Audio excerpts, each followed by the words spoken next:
What type of business are you really in? Are you in the product business? Are you in the service business? Are you in both? Are you actually in sales and marketing and you don't know it? Today's talk is with Dave Zook of Horizon Structures, and I think you're going to find this one really interesting because a lot of the points he brings up can be applied to just about any business. Listen to this.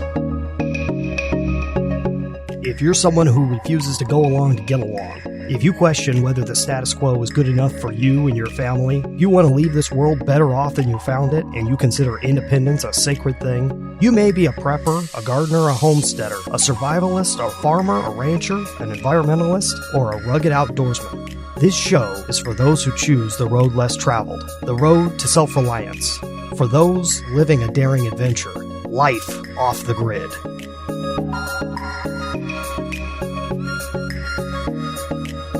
Dave Zook is the CEO of Horizon Structures, building custom modular barns, sheds, garages, kennels, and coops for nearly any scenario. Founded in 2010, Dave went from being a one-man owner-operator to a team of 7 salespeople delivering products to all 48 states and even internationally. With multiple manufacturing facilities across the U.S., Horizon Structures now has global reach. Dave, his wife, and 4 children live happily in Lancaster County, Pennsylvania. Dave, welcome to the show. Tell us a little bit about what you do. Hey, thanks for having me on your show, Brian. You know, I've got a few things going on, like you said. I grew up in a very entrepreneurial, business-friendly family, and my very first venture into the business world, I was pre-teen. You know, my dad had a business where we were manufacturing modular buildings. So I kind of grew up in that world. And then I got to the point where I was in my late teens, early 20s. The internet was still very young at that point, and some of our dealers for our modular buildings were starting to get on the internet. And it was back in the days when you could, if you had a modular building business, you could put your thing up on the internet and you were on the first page of Google. I mean, it's how young it was. And I remember going to my dad and saying, well, hey, what do you think about advertising on the internet and really getting our presence up there? And he looked at me like I was crazy, and he was like, how busy do you want to be? I mean, we were just slammed. And I remember we were like 10, 12 weeks on behind getting buildings out the door. And so I ventured off and started my own business, started Horizon Structures for 2 reasons. One was because I saw an opportunity. 2 was because I didn't want to grow up in the business world not knowing if I could go out and do something on my own and be successful. I mean, I see this happen quite often where the 2nd and 3rd generation kids come along, grow up in the business, and you got to wonder, and I'm sure they wonder sometimes, like, if I would have ventured out on my own, I wonder if I could have ever made some waves. You know, started a successful business and saw that through. So I was kind of more trying to prove myself to myself. And then the other thing was I saw the opportunity in the internet space and kind of went out in that realm. And that's really what we are at Horizon Structures. We're a sales and marketing company. We sell quite a few different products, mostly in the modular building space. We sell modular horse barns and modular garages and, you know, modular dog kennels, and we sell all that stuff. But we're a sales and marketing company, and we've got different manufacturing facilities set up now in several different parts of the country where we can, you know, act as that sales and marketing arm and have other people build for us. So we've grown a lot over the last, 15, 20 years, but it's been a lot of fun and challenges along the way, of course, but we've grown a lot and had a lot of fun. That's so cool coming from that background. How long was it before you started seeing success on your own, original family business?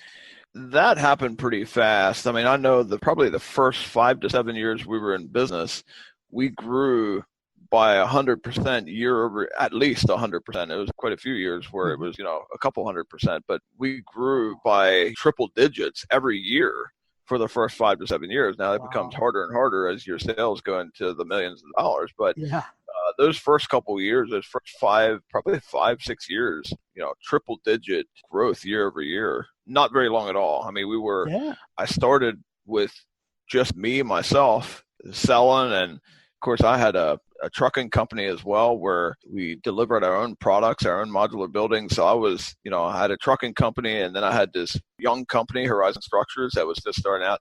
So I was like doing the sales, going down the road in my truck. And this was before cell phones were even mainstream. That first year or two, I had a home phone where somebody would call in regards to an ad that I had placed or something on a modular building, and they would call into my home. And when I'd get home from delivering modular buildings at night, then I'd take the call and call the people back and try and sell them a building. And the company grew from just me, and then, of course, I had a full-time employee, in that first year, after about 6 months, and then it grew, and now we're up to 7 or 8 employees in the office, full-time salespeople, and then of course we got a manufacturing team and all that. But no, a lot of growth in those first few years, and we're still continuing to grow. We just closed out 2018, and we blew out some sales records and had our best year ever. Oh, fabulous. Really cool. Right now, what would you say is your top selling product? Our core business has been in the horse barn space from the time that we started. Now, we've got quite a few other products that we branched into, and there are some of those products that are really gaining traction. One of those has been the dog kennel space. When you think about people who have horses, just throw a number out there. It might be, 5% of the people in the United States, 10% of the people, whatever. Well, how many people have dogs? Yeah. I mean, you're talking probably 90% of the people have dogs. Mm-hmm. So the market is so much bigger. And we have a couple GSA schedules where you can sell directly to the government. And we're selling to SWAT teams and police forces. I mean, we're selling to police forces in Oregon. So we're taking modular building, modular dog kennels. In fact, if you go on YouTube and put in Horizon Structures dog kennels, mm-hmm. you kind of get the whole picture of how the whole delivery process goes, whether it's a dog kennel, horse barn, big garage or any of that.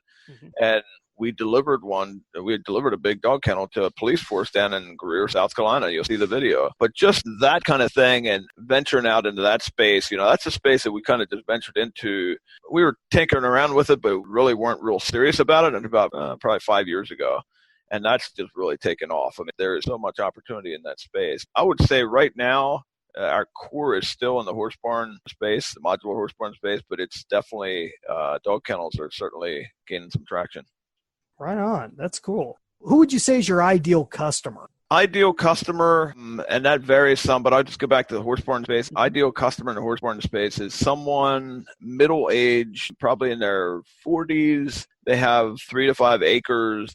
They've been boarding a horse somewhere down the road, 5 miles, 10 miles, whatever, and they're just ready to bring him home. We can come in there with a modular horse barn. They can put up a fence. They can bring their horse home and enjoy him right there at home. I would say a female, 35 to 50 years old, I don't know, maybe it's midlife crisis. They want to either get into horses or they've been in horses for a long time, but they've stabled them somewhere else. And then when you're talking dog kennels, there's kind of 2 different kind of buyers, 3 different kind of buyers. The one, of course, residential, not so much.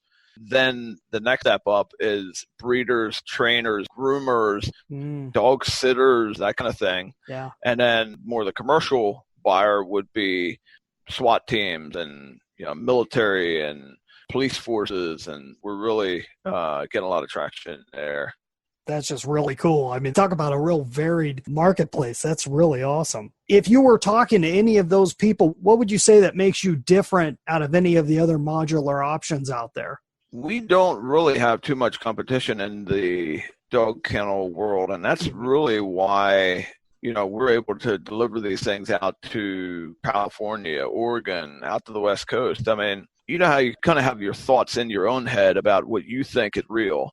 And I remember having this conversation because I thought we were kind of tinkering around with the dog kennel space. And I remember we built some that were, $10,000, $15,000, $20,000. And I thought the space capped out at $20,000. Who in the world would spend more than $20,000 on a dog kennel? I remember we built 3 dog kennels for some rescue shelter out in California. And the shipping to get a 14 by 40 building, you're talking, super wide, high, permitted, flag cars, the whole bit to take it all the way to California. You're talking about like $20,000 just in shipping. You're talking $15,000, $20,000 in shipping. And I remember their buildings came in at like $60,000 a piece. And I'm thinking, oh my goodness, this is probably a once and done deal. I mean, this is crazy. I never heard of somebody spending $60,000 on a dog kennel. Then I did a follow-up call after the buildings were delivered, after everything was in place, and I was talking to the owner and I was asking how things were going, how they like them and all. He said, I just can't believe the value for what we paid for. I mean, you're talking $60,000 for a big dog kennel. This is like, it's nothing. I'm like, thinking to myself, I wasn't even thinking straight. I mean, like, I would have never thought. Since then, I mean, we really put some effort and some marketing into this and realized the potential is out there. And since then, we've sold a whole bunch of six-figure dog kennels. I mean, you're talking Fabulous. Dog kennels in the $100 to $150 to $200,000 range. But when you look at what their options are, a $200,000 dog kennel, $150,000 dog kennel from us, if somebody was to build that from scratch, start to finish, in California, New York, Connecticut, wherever that is, you're probably talking $300,000, $400,000, $500,000 in costs. That video that you can watch, YouTube, that video that I mentioned, you can hear the police officer say that they were looking at different options. The costs were just crazy. Then they found us, and they're coming in $100,000 under budget. And so when you look at what we're competing with, somebody building from scratch, a local contractor, and then us coming in with an already built modular building, there's really not that much competition in that space. Wow. Talk about being in the right place at the right time. And what's amazing to me is that as the people putting this together, is there a huge difference between a horse barn and a dog kennel besides the size? I mean, obviously you got fencing and the specifics, but in terms of how much work comes from your end, it takes about the same, right? Yeah, really what you start with is a box. You start with a footprint, So, I mean, you're starting with whatever, a 12 by 40 building. Yeah. And then how you outfit that box, whether, I mean, obviously there's a big difference. Dog kennel, you don't need the oak kickboard for like you do in a horse barn. And really the difference then just goes on the inside of the building, like how that is laid out, how it gets outfitted. Obviously, there's a lot of things you got to do for inside of a dog kennel that you wouldn't have to do in a horse barn and vice versa. But no, I mean, it really just starts with a shell, a frame. Of course, that's where the cost comes in too, because when you're even just like building a house, you start with your square footage and then you start outfitting the inside. I mean, you can really, you can make or break your budget on the inside of the house. Your framing and your shell is basically pretty universal. I mean, there's certain square footage cost, but when you start putting the inside of it together and you're talking, granite countertops versus regular countertops, or you're talking in a dog kennel, you'd be talking like polyurethane flooring where, that's standard in our buildings now, where it's a waterproof flooring. You can get in there with a power washer and you can wash it right down into the drain. You've got vinyl sidewall where it's all waterproof. There's all kinds of stuff on the inside that you can do that gives you a bunch of different options. But that's really the difference between a horse barn and a dog kennel. It's just how you outfit the inside of the box. That's awesome. That's really cool. What do you like best about your business and your industry? I like just business in general. I love it. I can't imagine ever working a W-2 job. I haven't done that since I was in my teens. And I just like the customer relationships. I like sales and marketing. I just like when that sale happens and when you can deliver a product that meets or exceeds the customer's needs. I got guys in the shop, it's easy for those guys to just think, well, that's their job and they're just showing up and cranking out buildings and working as hard as they can. But I'm telling them, I got to remind them, like, this is somebody's dream. Like, you're building somebody's dream. Somebody might have saved up for the last 5 or 10 years or half their lifetime to be able to afford this building that you're building for them. So when you're able to deliver that, I love that stuff. And then to be able to have relationships with vendors and suppliers and builders and the whole thing, I can't imagine not being a part of that world. So what would you say are your biggest gripes regarding your business and industry? There's always challenges. A lot of our challenges are weather related. I know this year has been a challenge for us. Here in the Northeast in Pennsylvania, we've been getting a ton of rain. It makes it hard because a lot of our bigger garages and some of our horse barns, they take site work and concrete and concrete footings and that kind of stuff. And it's been a mess this year. I just heard somebody say this morning that we got 77 inches of rain in Pennsylvania, 2018. It's crazy. Wow. Having to deliver modular buildings into people's backyards with that kind of scenario, I mean, it's been a challenge this year. And then, of course, earlier in 2018, we had a tremendous lumber spike. There was tariffs going on, and we buy a lot of lumber from Canada, and so we had OSB sheeting. We were used to paying $6-7 a sheet for, and that stuff spiked to like $17 a sheet. So now you're paying triple for a product that you use truckloads of them on a weekly basis, and so those kind of things, there's always something. If it was easy, everybody'd be doing it, but there's always something. That's right.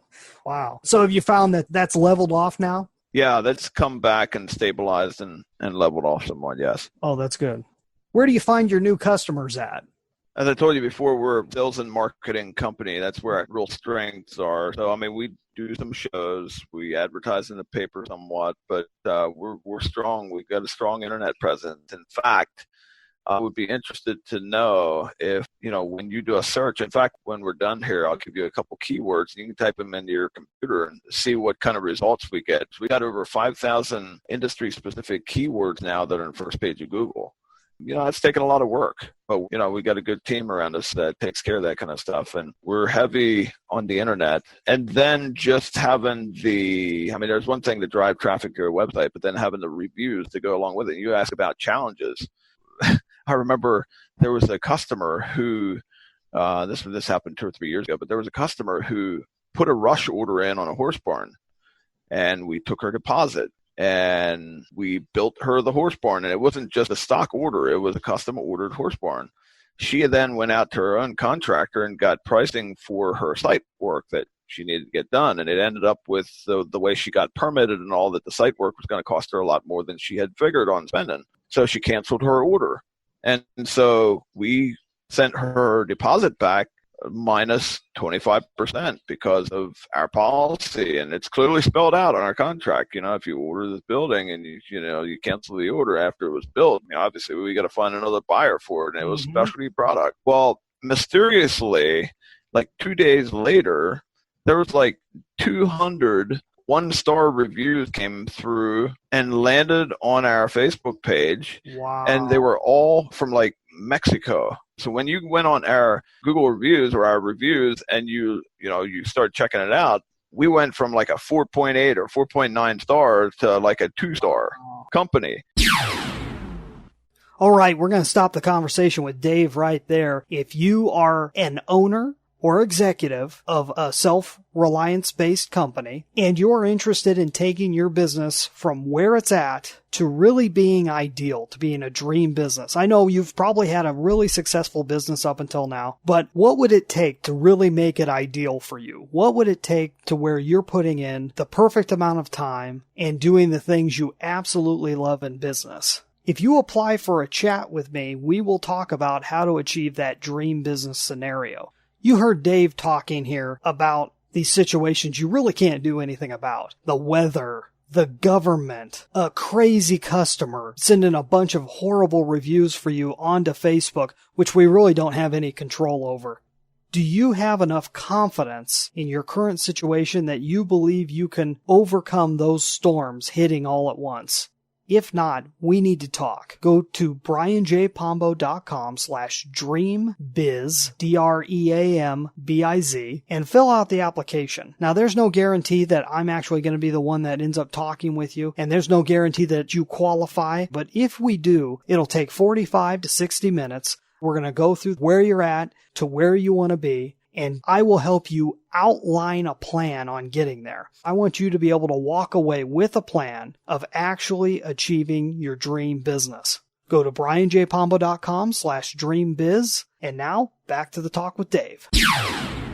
And so, of course, we're back and forth with Facebook trying to get this resolved, and they were acting like they couldn't do anything for us. And finally, one of our customers had, I don't know if it was an exec from Facebook, but it was directly related to Facebook, looked into this for us and disappeared. But they were up there for a year. So those kind of challenges. But just having a really good marketing presence and then also having really good reviews. That's the number 2 buying decision that customers are making today is number 1, referrals.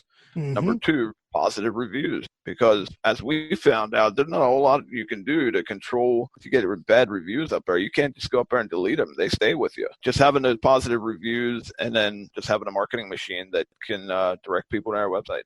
Absolutely. You mentioned search engine optimization within there. And like you said, you've been in that game since early on. You started noticing the power of that because you're showing up for the right terms.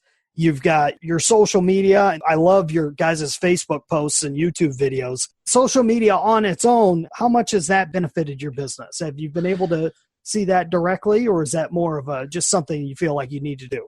I look at marketing as a spoke on the wheel. Everything that you do helps feed the other thing that you do. There's not one thing that you can point to and say, well, that's the thing that's made us successful. Mm-hmm. I talked about SEO, we've got PPC, we've got Mm-hmm. obviously the reviews, we write blog articles, and then, there's a number of things like that all kind of feed off each other. And if you can kind of be successful in the whole wheel, where you got spokes in the wheel, you got 8 different things that you're working on that are all kind of feeding each other. Mm-hmm. That's where it's at. You can't just point at one thing and think, well, that's the reason for our success. So that's kind of how I see Facebook. Here's what I really like about the social media platforms. We've done things where we've reached out to a customer, get her delivery of, say, her new horse barn. And when the truck's loaded up at our place, we take a picture, tag the customer, and then it's fun to see all the chatter from her friends, and, they're all chat to each other and comment. And then on her side, when the building gets up to her place, and then she takes a picture of it coming in the driveway and being unloaded and posts them, and then you get this whole big chatter going on. All of that stuff doesn't hurt. Yeah. So anything like that you can do to create a positive vibe, that's all part of our strategy. Absolutely. And then, of course, when the customer is happy and they talk about it and tell their friends, a lot of our business is referral business. Yeah. And that leads me to my next question. Obviously, a lot of that takes you beyond just everything that you guys do online. So referrals, that doesn't necessarily have to be considered an online thing. That could be a one-on-one thing. Because I imagine if you have somebody referring you in the same area, you may end up with extra people that saw their neighbors, and then they'll be ordering a horse barn from you. Yeah, and there's things that I've done for people who I know have been influencers, whether it's a horse trainer, whether it's somebody who I'm aware of that has a big network, has a big kind of presence. There's things that I've done for those people to get that sale where you never know, is this going to be the sale, a one-time transaction, or is this going to lead to the guy's neighbor and his friend and his daughter? It could turn into 10 sales. So you never know for sure who that person is. Some of those people who have a following or have a presence in that specific market. There's things that I've done to make sure I get that kind of a sale. Yeah. And I would, going back to the marketing, to the SEO thing, I would bet if you were to take, wherever you are in the country, if you were to search in Google for horse barn, either plural or singular, that we'd show up on the first page of Google. Yeah. Whether it's horse barn, modular barn, prefabricated horse barn, any of those things, we're going to most likely show up on the first page of Google. That's great. And you're talking, these are very highly competitive keywords. Absolutely. Absolutely. Do you do any sort of outreach or marketing offline, trade shows, speeches, any type of traditional advertising? We do. We have a couple of shows. We kind of narrowed our strategy. There was a time when we were doing 15 shows and we were in 25 different paper magazines. Wow. And now today, we're down to 2 or 3 shows and down to probably maybe 2 magazines. And the rest of our attention goes more toward digital. We kind of try to hit the shows that have been the monsters and have been kind of the biggest shows in the area, and have tried to hit those hard instead of scattering our presence over a bunch of smaller, more local shows. Mm-hmm. We saw a big shift around 2008. People are much more comfortable buying stuff on the internet than you used to be. You think about spending $50,000 to $100,000 in a modular horse barn on the internet, sight unseen. Yeah. I mean, we get some of that stuff happening, and it's not unusual for that kind of a customer to come out to our sales lot and, look around and look at our product and all that. But it's not unusual for guys to spend that kind of money, $50,000 to $100,000 sight unseen, and never having even seen you face to face. And they just literally pop it over in the cart and put their credit card through. No, I mean, you're having multiple conversations on the phone. I would figure. And I just want to make that clear to everyone at home. Right. No, that's usually not your typical e-commerce purchase. No. If you're selling a $50,000 or $100,000 horse barn, it's not an e-commerce transaction. Yeah. Typically, you're having a few conversations, but it's surprising to me that people don't want to come down and talk to you face to face and see the product and walk through some of your stuff. And I think that kind of goes along with a lot of our customers being referrals, a lot of our customers reading our reviews, talking to other people. We've also done something that is unique to our industry, and it's on our website. You'll be able to see a map, and on that map, there's a bunch of different customers of ours who we've reached out to specifically and said, would you be interested in being a referral source? And what happens is, let's say I live in Massachusetts, and I go on that map and I see, I got a customer over here that's got a horse barn similar to the wire away from me. And now she can click on that map. Customer's email pops up. The customer's a picture of a barn, kind of the town that she's at. We don't give up too much of that information right up front, but the town where they're at, and then an email address. So that customer can then email the customer who's bought something from us in the past and set up a time to go over and look at our horse barn. Wow. And then, of course, if that transaction happens, then the customer who was the referral gets a little gift. We have a referral bonus that we send out to that customer. So things like that we've done that kind of try to help that referral thing and make it so that the person from Boston, Massachusetts don't have to drive 7 hours to get down to Lancaster, Pennsylvania to see our product. Fabulous. If we had you back on the show, like let's say a year later, what would have had to happen over the last 12 months for you to have felt happy with the progress concerning your business? Anytime you're in any kind of business, you don't want to take a step backward. Of course, our sales goals are a little, they're set for 2019. Obviously, they're set a little higher than they were in 2018. It's not all just about numbers. If I feel like we've made some steps in the right direction, whether that was bolstering our team, getting stronger in a certain area, getting ourselves positioned correctly for the next 2-3 years, I'm willing to take a step backward at times if I think that step backward is going to equate into 2 or 3 steps forward, in the longer term. I like thinking longer term. Yeah. But no, I mean, those kind of things, vendor relationships, there's things that we do inside our company this year that we're excited about. And one of those was setting up a new builder in Kentucky. That was kind of an area down there that we didn't have covered. That was in another business that we've got called Zook cabins as well. And that was in that space. And now that gives us access to cover a lot of Tennessee. And there's I don't know how much you know about Tennessee, but that's one of the states projected to have some of the strongest growth in the country over the next decade. Absolutely. So that to me is exciting, those kind of things. So if I got to take a step backward in order to take 2 or 3 steps forward in the next 2 to 3 to 5 years, I'm willing to do that. But no, you always want to be moving forward. Yeah, that's fabulous. What advice would you have to other business owners that are in similar markets?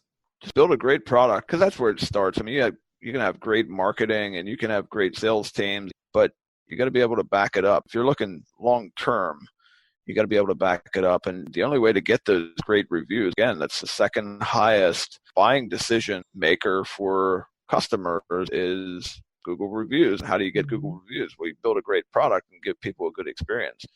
So just build a great product and then figure out how to get that out to the world. Awesome. What could a listener do who may be interested in finding out more about your products and services? Where should they go? We've got a great website, horizonstructures.com. Go on there and look at our different products. Check out our reviews online, and then also check out some of the keywords that I gave you to see if our marketing's working right. Hey, thanks so much for being with us, Dave. Dave Zook from Horizon Structures, horizonstructures.com. Thanks a lot. Hey, thanks for having me on your show. That was an awesome talk with Dave Zook. He really knows his stuff. There's so much that he went over there, but I want to point out a few things that he mentioned. I thought it was interesting how he mentioned growing up in a family business and feeling the need to prove yourself. I think you can see a little bit of that coming through with the talk with Ann Malloy in the last episode number 4. It seems to be a common theme with people that grow up in the family business. I found it really interesting how he refers to himself as a sales and marketing company. Yes, they're known for producing these great modular structures, but that's not his main focus. They're at the point now where they can actually have other people producing the structures, and his focus is on the sales and marketing end of it, finding the right buyers for the end product and connecting those two together. That's a very different way of looking at business, and I don't think most business owners look at it that way straight off the bat, but I think you should ask yourself whether there's a possibility for you to have that into your business. I like the flexibility of his business in general, that one idea of having a modular building, basically a box. You've got a box. Now, what can we put inside the box? Okay, we could put horses inside the box. We could put dogs inside the box. He didn't mention it here, but I know they have chicken coops, small boxes for chickens. What animals, what situations would people need a box for? And all they do is they retrofit the box to fit your situation. All of a sudden, you have a new marketplace. You have a different type of person looking for something. It's such a unique way of looking at business. What do you produce in your business that could be switched just a little bit to create a whole new marketplace, to hit an entirely different customer? And then he talked about that multi-spoked wheel of success. He said it's not just one thing that makes the difference for their success. It's all these different things. It's their marketing, their SEO, their social media. All the different pieces all are a spoke on the wheel. Alone, they don't hold it all together. Together, they make the entire wheel and they make the whole thing possible. It's a very holistic way of looking at the entire business, and I think that's very healthy. It's something we can all learn from. And finally, he mentioned that automatic testimonial system where they're taking testimonies from people that have used their product and then asking them if they would open themselves up to talk to other people interested in getting the same thing. That's a gutsy move.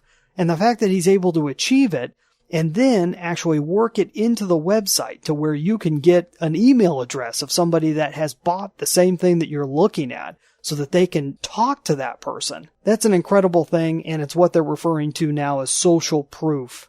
Just the fact that you have that there will make a person more confident about you and your product or service. It's something to keep in mind. How could you build something similar into what you're doing, into what you're offering online and off?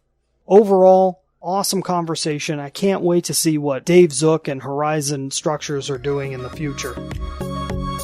Join us again on the next Off the Grid Biz podcast, brought to you by the team at brianjpombo.com, helping successful but overworked entrepreneurs transform their companies into dream assets. That's brianjpombo.com. If you or someone you know would like to be a guest on the Off the Grid Biz podcast, go to offthegridbiz.com/contact. Those who appear on the show do not necessarily endorse my beliefs, suggestions, or advice, or any of the services provided by our sponsor. Our theme music is Cold Sun by Dell. Our executive producer and head researcher is Sean E. Douglas. I'm Brian Pombo, and until next time, I wish you peace, freedom, and success.